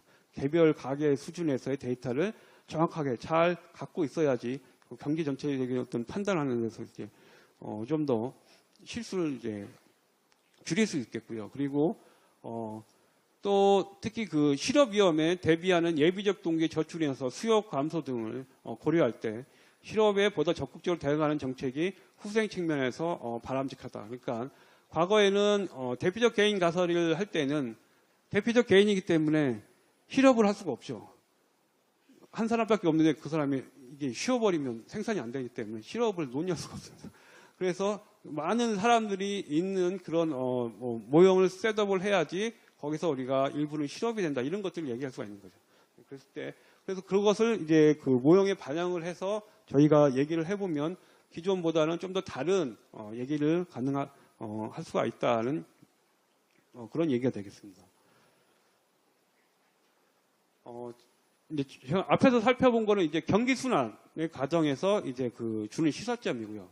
지금 이제 잠깐 말씀드릴 것은 이제 그 장기적 정책에 대한 어떤 시사점들인데, 이것은 이제 아직 논의의 어떤 출발인데요. 아직까지는 뭐 어떤 합의된 바는 없는데, 요 연구가 재밌는 게 요 작년에 이제 워킹 페이퍼로 나온 건데, 요 페이퍼가 한 것은 뭐냐면 최적 인플레이션율, 그러니까 가장 좋은 후생에 가장 도움이 되는 인플레이션에 대한 논의는 굉장히 다양한데, 요 페이퍼가 한 거는 1995년부터 최근까지 발표된 그 연구 결과들을 다 모아서 표시를 한 겁니다. 그러니까 이제 여러 연구자들이 내가 생각하기에는 최적 인플레이션이 얼마다라고 이렇게 한 거를 다 이제 찍어본 거예요. 그러니까 이제 그게 지금 이렇게 나오는 건데요. 여기서 보시면 아시겠지만 금융위기가 있었던 요때 이전에는 압도적으로 0 근처하고 이제 마이너스가 이제 바람직하다라는 의견이 우세합니다. 예. 왜냐하면 인플레이션이 높으면은 인플레이션이 높다는 것은 어떤 자원 배분 왜곡 등을 가져올 수가 있기 때문에 이제 바람직하지가 않은 건데, 예를 들어서 내가 오늘 기업인데 내가 오늘 100원을 올려야 되는데 만약에 어떤 프릭션 때문에 100원을 올리지 못한다 그러면 거기에 따른 어떤 손실이 있을 거고, 내가 100원을 올리는 게 최적인데 안 올렸으니까 그런 가격 체계의 왜곡이 다른 사람한테도 영향을 주겠죠. 내 기계가 내가 오늘 팔아야 되는데 오늘은 100원을 더 올려서 팔았어야 되는데 100원을 낮춰서 팔았다거나 이렇게 되게 되면 가격 체계가 왜곡됨으로써 오는 파급 효과이기 때문에 인플레이션이 높다는 것은 그런 측면 때문에 자원 왜곡을 가져오기 때문에 좋지가 않은 건데, 그런데 여기서 보면은 금융위기 이후에는 여기 약간 좀 이제는 약간 양의 값을 갖는 인플레이션에 대한 논의도 나오고 있습니다. 그것은 저희가 많이 봤듯이 그 제로 금리라는 게 있기 때문에 제로 금리로 인한 후생 손실도 또 있다는 것을 사람들이 이제 깨닫게 된 거죠. 그건 뭐냐면은 통화 정책이 하는 역할 중에 하나는 이제 그 금리를 변화시키면서 이제 경기 안정을 통해서 이제 후생을 이제 극대화하는 것이 되겠는데, 근데 제로 금리라는 것은 명목 금리가 0을 이하로 내려갈 수가 없기 때문에 0 이하로 내려갈 수가 없기 때문에 그렇게 되면은 통화 정책 집행하는데 어려움을 겪게 돼서 이제 미국이라는 선진국에서 이제 어려움을 겪었기 때문에 금리가 0 이하로 갔을 때는 0에 근접했을 때는 후생 손실이 있다는 걸 알기 때문에 너무 낮은 명목 금리가 제로로 가는 것은 별로 바람직하지 않다라는 것이 그 금융 위기의 교훈입니다. 그래서 사람들은 요때 이후로는 약간의 그 인플레이션 용인하는 것도 바람직하다는 그런 의견이 나오고 있는데, 아직까지는 어느 쪽으로 하는 것이 좋다. 특히 이건 선진국 얘기이기 때문에 만약에 우리나라 같이 수출이라든지 이런 것들이 오픈되어 있는 많이 이런 나라에서는 특히 어떤 식으로 하는 것이 가장 좋은 거냐에 대한 논의는 아직까지 이제 진행 중인데요. 그렇지만 그런 것들을 분석하는 데 있어서도 이렇게 그 경제 전체의 다양성이라든지 이런 분포, 특히 그런 것들에 대한 영향을 같이 고민해서 해야 되지 않나 이제 그런 생각을 하고 있습니다. 자, 그러면 요거 이제 그 정책적 희석점에 대한 논의는 이제 간단히 다양한 뭐 다른 많은 논의가 있는데 그것은 이제 간략하게 이제 마무리하고 지금 이제 설명드릴 거는 그러면 실제로 제가 모형 같은 거는 이라든지 어떤 식으로 분석을 한다는 걸 잘 말씀 안 드렸는데 그러면 왜 이런 것들을 요 최근에 분석하면서 어떤 식으로 어떤 분석 방법이라든지 그런 것들이 이제 쓰이는지 설명드리기 위해서 간단한 예를 하나 이제 갖고 왔습니다. 그래서 이것은 그 신고접합 성장 모형 요것을 이제 요런 모형을 배워보신 적이 있다. 한번 손들어 보시죠. 요 저는 배운 적 있다.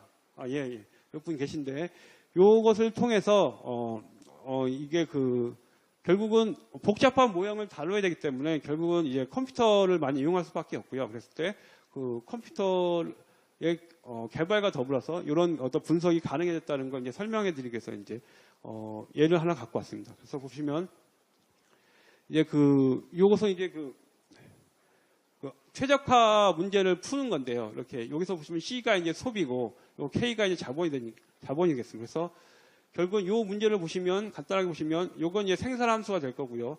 요 Z라는 거는 요것은 이제 생산성 충격이 되겠습니다. 그래서 자본이 있고요.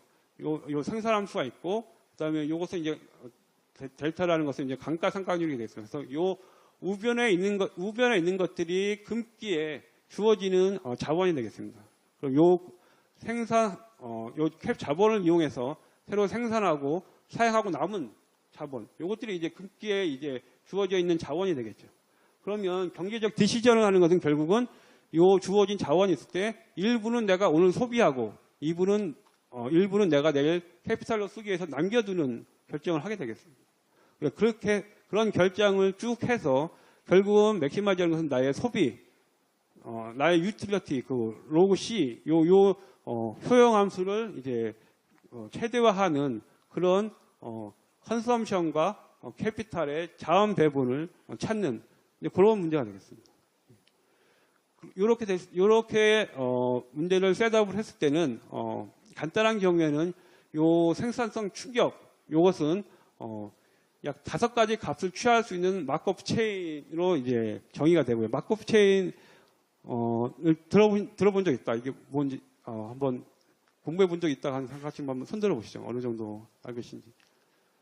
예, 몇 분 계신데요. 그러니까 이것은 이제 확률 프로세스인데요. 확률 프로세스인데 어떤 특징을 갖고 있냐면 그러니까 모든 일어날 가능한 경우의 수는 5가지입니다. 5가지고 그래서 5포인트인데 그러면 요 각 가정이 일어날 경우의 확률은 내일 일어날 사건의 확률은 내가 오늘 어디에 있었는지에서 결정이 되는 겁니다. 그러니까 내가 오늘 어디에 있었는지가 내일 일어날 확률을 이제 일어날 사건의 확률을 결정하게 되고요. 내가 어저께 어디 있었는지는 전혀 연관이 없습니다. 그게 이게 마커프 체인입니다. 그러니까 어떤 사건들이 일어날 때 확률적으로 딱 정해진 게 아니고 확률적으로 일어나게 되는데 그 일어날 확률이 오늘 실현된 거. 예를 들어서 이게 5포인트니까 생산성이 뭐 평균 나쁘다, 아주 나쁘다, 좋다, 아주 좋다. 5가지로 생각할 수가 있겠죠. 그러면 내가 오늘 내가 내일 생산성 실현이 어떤 것이 실현될지의 그 확률은 오늘 실현된 생산성이 어떤 거다. 왜 의존하게 되는데 그 전에 일어났던 것은 중요하지 않다. 일단 실현됐기 때문에 오늘 실현되면 그 오늘 실현된 것들이 내일 실현된 것에 영향을 주는데 과거 히스토리는 영향을 주지 않는 그런 프로세스가 되겠습니다. 이건 이런 분석을 할 때는 많이 쓰이는 프로세스고요. 그리고 제가 말씀드린 것처럼 그러면 내가 만약에 오늘 아주 낮은 생산성 샥을 받았는데 내일 어떤 샥을 받을지가 결정이 돼야 되겠죠. 오늘 스테이트 5개이기 때문에 결국은 각 스테이트에 따라서 내일 어떤 상태를 갈지 확률이 필요합니다. 그래서 결국은 5개의 상태이기 때문에 결국은 이 전이 행렬을 규정하는 데 있어서는 확률은 5 곱하기 5, 25개의 값이 필요하겠죠. 그러니까 내가 이제 요 5개가 있으면 그 5개의 점에서 내일 오늘 5개의 점들 한 점에 있는데 거기서 내일 어느 점으로 갈지를 정해야 되기 때문에 결국은 25개의 확률이 필요하게 되겠습니다. 아까 다시 말씀을 드리면 내가 오늘 어떤 특정 스테이트에 있으면 인접 스테이트로 갈 확률은 좀 높게 될 거고 좀 많이 떨어져 있는 스테이트로 갈 확률은 좀 떨어지게 되겠죠. 요 전위 확률이 정의하는 것은 바로 그것을 정의하는 것으로 이해하시면 될 것 같습니다. 예, 그러면 요것들을 푸는 방법 중에 하나가 수치적으로 컴퓨터를 이용해서 푸는 방법 중에 하나가 요 셋업을 이렇게 벨만 이퀘이션 이런 셋업으로 이제 바꿔주는데요. 이게 하나니까 이퀘이션인데 요 이퀘이션의 특징은 요것을 보시면 요 맥스마이즈를 하는 것인데 요 델타를 1이라고 가정을 하겠습니다. 그럼 델타가 1이면 여기가 1이니까 요 부분은 없어지겠죠. 그러니까 문제를 단순화시키기 위해서 델타가 1이니까 요 부분은 없어질 겁니다. 없어지고 결국은 생산함수만 이제 중요하게 되는데 그럼 요 1인 상태에서 그러면 요 식에서 만약에 오늘의 캐피탈하고 생산성은 주어졌다고 생각을 하면 내가 소비를 결정을 하게 되면 자 여기서 이것은 주어져 있고 내가 오늘 소비를 결정을 하면 내일의 자본도 같이 결정이 되겠죠. 내가 오늘의 자원이 다 정해져 있고 요걸 이용해서 내가 이 중에서 예를 들어서 100원 있다. 내가 여기서 30원을 소비할 거야. 그러면 내일 남게 되는 캐피탈은 70원이 되겠죠. 다시 말씀드리면 이게 만약에 1,000원 있다. 이 전체 생산한 게 1,000원인데 내가 만약에 500원을 오늘 소비할 거야. 그러면 내일 캐피탈은 500원이 되겠죠. 즉 무슨 말씀이냐면 이것이 주어지는 상황에서 이 둘 중에 소비하고 캐피탈 둘 중에 하나 결정하게 되면 나머지 하나는 자동으로 결정이 된다는 겁니다. 그걸 이용한 게 바로 이제 여기 그 컨섬션 요 컨섬션은 요걸 요 캐피탈 요 다음기 캐피탈 이쪽으로 이양하게 되면 이런 형태가 되겠죠. 그러니까 여기서 해서 요 C 대신에 요것을 대입한 게 되겠습니다. 즉 무슨 말씀이냐면 원래는 초이스가 베리어블이 2개였는데 요 제약식을 이용해서 베리어블 하나를 이제 줄인 겁니다. 그래서 요 문제를 다시 요런 식으로 셋업으로 바꿀 수가 있는데 결국은 요 문제는 현재 내 효용하고 요게 이제 좀 어려운 이제 함수인데요. 요게 이제 요것의 이름이 이제 보통 가치 함수라고 불려지는데 요것은 결국은 어떻게 생각하시면 되냐면 내가 오늘 어떤 결정을 하고 요 미래 그 결정에 따른 미래 미래 그 효용의 그 총 합은 요게 다 이제 정보가 이제 담겨져 있는 겁니다. 예를 들어서 내가 여기에 만약에 100원을 미래 캐피탈을 100원을 남긴다 그러면 여기 이제 100원이 이제 미래 캐피탈로 들어가겠죠. 그랬을 때 얻을 수 있는 최대 소득 효용을 나타내는 그 정보를 갖고 있는 게 요 가치 함수라고 생각하시면 됩니다. 그러면 저희들의 요 문제는 결국 뭐가 되냐면 뭘 우리 찾는 거냐면 요 값들은 요 펑크션 형태들은 다 주어져 있잖아요. 다 주어져 있는데 그럼 우리가 찾고자 하는 건 뭐냐면 요 함수, 요 가치 함수, 요 V 펑크션을 찾는 겁니다. 그러니까 흔히 생각하는 이퀘이션은 미지수 하나 값을 찾는 거잖아요. 그렇죠? 근데 여기서 지금 이퀘이션에서 찾는 거는 unknown 가치 함수입니다. 펑크션을 찾는 겁니다. 그래서 요 문제가 조금 어려운 건데 요 푸는 방법은 밸류 펑크션 이터레이션이라는 수치적 계산 방식을 이용해서 이제 하게 되는데요. 요 알고리즘 설명드리기 전에 그러니까 이 K라는 값은 이게 컨티뉴어스한 거기 때문에 무한계의 어떤 값을 무한계의 어떤 다른 경우가 있는데 이런 어떤 뉴메리컬하게 이렇게 계산을 하기 위해서는 어떤 파이나이트 넘버가 이제 있어야 되기 때문에 컴퓨터 계산하기 위해서는 결국은 요 실험에서는 17,820개의 값을 취할 수가 있다. 예를 들어서 캐피탈이 만약에 10원부터 1,000원까지 보통 우리가 소비를 10원부터 1000원 사이에서 우리가 선택을 한다고 생각하면 10원부터 1000원까지 구간을 17,820개로 쪼갰다고 생각하시면 될 것 같습니다. 이렇게 쪼개놓고 각 값들에서 각 값들에서의 요 가치 펑션을 계산한다고 생각하시면 될 것 같습니다. 그러면 저희가 요 G가 그 생산성 샥이 갖는 것은 5가지의 경우라고 말씀드렸지 않습니까? 그러면 전체 우리가 찾아야 되는 값들은 17,820 곱하기 5에 해당하는 스테이트에 해당하는 요 가치 함수의 값을 찾는 게 되겠습니다. 그랬을 때 이것을 찾게 되는 과정은 이터레이션을 하는 건데요. 예를 들어서 우리가 17,820 곱하기 5 그 각각에 해당하는 값을 임의로 부여하겠습니다. 예를 들어서 만약에 전부 다 값을 스테디 스테이트 밸류 값을 주거나 이런 식으로 해서 특정한 값을 주고 요 이터레이션을 시작하는데요. 그러니까 맨 처음에 초기 값을 주고 그 값을 여기다가 집어넣습니다.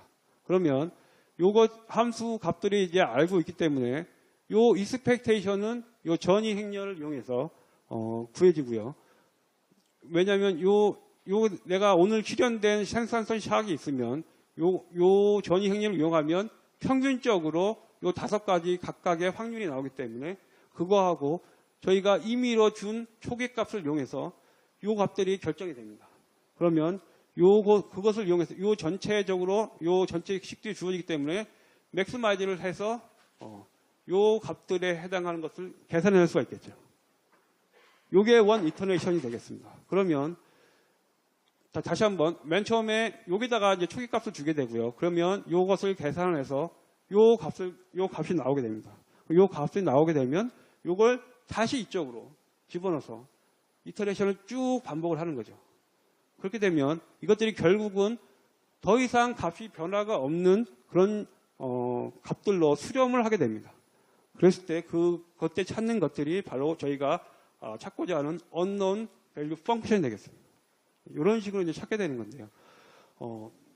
그러면 이제 이런 식으로 찾으면 되는데 문제는 뭐냐면 이게 지금 제일 간단한 이제 친구단파 성장 모양으로 했는데 벌써 이제 굉장히 이제 개수가 이제 17,000개, 17,820 곱하기 이제 5가 되는데 만약에 실제로 저희가 이제 현실적으로 이런 경제 모형을 셋업을 한다. 그러면 자본, 이제 자산이라고 생각할 수가 있는데 쉽게 생각하면 말고도 또 많이 얘기될 수 있는 게 부채, 개인의 부채가 얼마 있다. 그런 걸 또 생각할 수가 있겠죠. 그러면 여기다가 부채를 집어넣고 혹은 아니면 자본 말고 하우징이 중요하니까 하우징을 집어넣자. 그러면 변수가 하나 더 늘어나겠죠. 그럼 거기에 따라서 여기 계산돼야 되는 값들이 굉장히 커질 겁니다. 그리고 또 사람들이 다 똑같은 게 아니고 아까 저희가 본 것처럼 나이에 따라 차이가 나니까 그것도 반영하다 보면 나이도 약 한 80세대를 집어넣는다 그러면 늘어나겠죠. 그럼 계속 곱하기 하다 보면 이게 돌리는데 굉장히 오래 걸리겠죠. 그게 이제 과거에 잘 못했던, 잘 안 하려고 했던 이유 중에 하나인데, 근데 다행히 이제 이것들이 이제 해결되고 있는 것들이 아시다시피 컴퓨터 계산 능력이 엄청나게 빨라지고 있습니다. 빨라지고 있고 그것들이 그래서 이런 식으로 계산을 해서 접근하는 것들이 가능해지고 있고 결국은 분포라는 것도 어떤 식으로 굉장히 이런 비싼 함수기 때문에 어프락시메이션 하는데 굉장히 힘이 드는데 헤비한데 컴퓨터가 빠르게 계산되고 있기 때문에 이런 이슈들에 대한 접근이 가능해지고 있다라고 말씀을 드리겠습니다. 그러니까 이런 경제 주체의 다양성에 대해서 사람들이 왜 관심을 갖게 되고 연구가 이제 활성화되고 있냐면 크게 보면 이제 두 가지가 있죠. 하나는 경제적으로 중요한 이슈들이 있기 때문에 하는 거고 또 하나는 과거에는 하고 싶어도 할 수 없는 어떤 기술적인 문제가 있었는데 이제는 컴퓨터의 어떤 계속 발전이 되면서 그런 것들을 접근할 수가 있게 됐기 때문에 그런 것들이 맞물려서 이제 관심들이 높아지고 있다고 이제 생각하시면 될 것 같습니다. 그래서 이제 제가 이제 다음에 보여드릴 화면은 2015년에 발표된 페이퍼인데요. 요 셋업 거의 똑같은 셋업인데 이것을 이용해서 여러 프로그램 언어에 적용을 해서 이제 계산 속도를 비교해서 이제 보여준 겁니다. 사람들마다 이제 여러 가지 다른 언어를 쓰기 때문에. 자, 보시면, 요 맥하고 윈도우가 있는데 제가 이제 맥은 잘 몰라서 윈도우를 이렇게 보시면, 요 상대적, 요게 렐러티브 타임이니까 상대 속도를 기준으로 이제 말씀을 드리겠습니다. 그러니까 가장 빠른 것은, C++하고 포트란입니다. 혹시, 요쪽 C++ 나오는 포트란 쪽 좀, 한번 써본 적 있다. 자기 한번 돌려본 적 있으신가요? 한번 있으시면, 예, 별로 없으신데, 요쪽, 요 계열들이 가장 이제 빠른 프로그램 언어가 되겠습니다. 그래서, 요걸 이제 요게 기준이 되기 때문에 여기 상대 속도 시간이 이게 1위로 되어 있죠. C++로 기준이 되어 있고, 그 다음에 이제 다양한 이분들이 이것들을 다 이제 동일한 셋업에서 계산을 한 겁니다. 그래서 차이가 얼마큼 차이가 나는지 보면 보통 경제학에서 이런 문제를 푸는 데서 많이 사용되고 있는 것은 포트란입니다. 포트란이 가장 많이 쓰이고 있고, 그 다음에 이런 특정한 문제가 아니고 이런 어떤 문제가 아니고 보통 이제 그 경제 문제라든지 다른 것 사용하는데 많이 쓰인 것은 이제 매틀랩이 많이 쓰이고 있고요. 그 다음에 파이썬, 그 다음에 R, 매스메티카 이것도 다 많이 쓰이고 있는데 속도들을 보시면 이쪽으로 갈수록 상당히 차이가 많이 난다는 걸 알 수가 있습니다. 그 다음에 자바는 그렇게 많이 안 쓰이는 것 같고, 요 줄리아 이것은 요게 개발된 지가 몇 년 안 됐는데요. 이게 상당히 지금 나름대로 대중성을 이제 가져가고 있습니다. 왜 그러냐면 두 가지 이유가 있는데요. 하나는 요쪽 것들보다는 보시면 알겠지만 이 줄리아가 좀 더 빠르고, 그다음에 요 위에 있는 것보다는 상당히 배우기 쉽고 쓰기 편합니다. 그래서 요 줄리아라든지 요것이 상당히 좀 많이 인기를 좀 아직까지는 많이 안 쓰이고 있고요. 네. 앞으로는 요것이 좀 많이 쓰이게 될 것 같고, 그 다음에 요쪽에 있는 언어들도 상당히 요 당시는 뭐 예를 들어서 뭐 9배 정도 차이가 나는데 2015년에 했을 때 이렇게 차이가 나는데, 이분들이 최근에 다시 이것을 이분들 홈페이지에 가보시면 요 각각의 언어로 짠 코드가 있습니다. 이 언어로 짠 코드로 요 똑같은 셋업의 문제를 다 요 다른 언어로 짠 것을 다 올려놨기 때문에 여러분들이 관심 있으시면 가서 다운로드 받아서 돌려보실 수가 있는데요. 또 요번 최근에 다시 한 거 보면 매틀랩이라든지 파이썬 이런 것들이 상당히 빠르게 개선이 되고 있습니다. 여기 뒤에 밑에 요 매틀랩 맥스 이런 것들은 뭐냐면 매틀랩에다가 요 C++ 요 기능을 불러와서 할 수 있도록 그렇게 한 겁니다. 그렇기 때문에 이런 것들은 상당히 빠르죠. 근데 그렇지만 요것보다는 아무래도 요런 걸 할 때는 좀 더 돌리기 좀 맨 처음에 약간 좀 배워야 되는 어떤 과정이 있는데, 그래서 요쪽에 있는 것들은 요 위에 있는 것보다 빠른 겁니다. 예. 그래서 어쨌든 이런 여러 가지 프로그램 언어들이 개발이 되고 있고, 여러분 이 중에서 보통 제 생각에는 한 두 가지 언어 정도는 알고 계시는 게 좋다는 생각이 듭니다. 한 가지 언어보다는 하나 제 생각에는 한 두 가지 정도는 알고 있는 것이 좋은 게, 왜냐면 각자들이 다 이렇게 여러 가지 코드를 짜거든요. 그래서 한 두 가지 정도를 알고 있으면 이제 대충 이제 다른 분들이 짠 것들을 이렇게 돌려보기 쉬운데, 하나만 알고 있으면 다른 분들이 짠 걸 이렇게 돌려볼 수 없는 경우가 있으면 답답하기 때문에 뭐 다 배우면 좋지만 그렇지 못하고 한 두 가지 그러니까 아주 빠른 속도여서 하나 정도 배우시고, 그리고 요런 쪽에서 하나 정도 배워두시면 도움이 많이 될 것 같습니다. 예. 시간이 많이 흘렀는데요. 일단 요 부분들에 대한 설명은 혹시 나중에 궁금하시면 제가 더 따로 드리도록 하겠습니다. 예, 그럼 이제 결론을 맺도록 하겠습니다. 그러니까 결론 말씀드리자면 이제 그 최근 게시경제학은 경제주택의 다양성 관련된 분포를 명시적으로 고려하면서 이제 분석의 정밀도 형성을 추구하고 있습니다. 그래서 가계 부분에서는 아까 봤듯이 고령화 추세라든지 아니면 하우스푸어 계층의 경제적 효과 등에 특히 유의할 필요가 있을 것 같고요.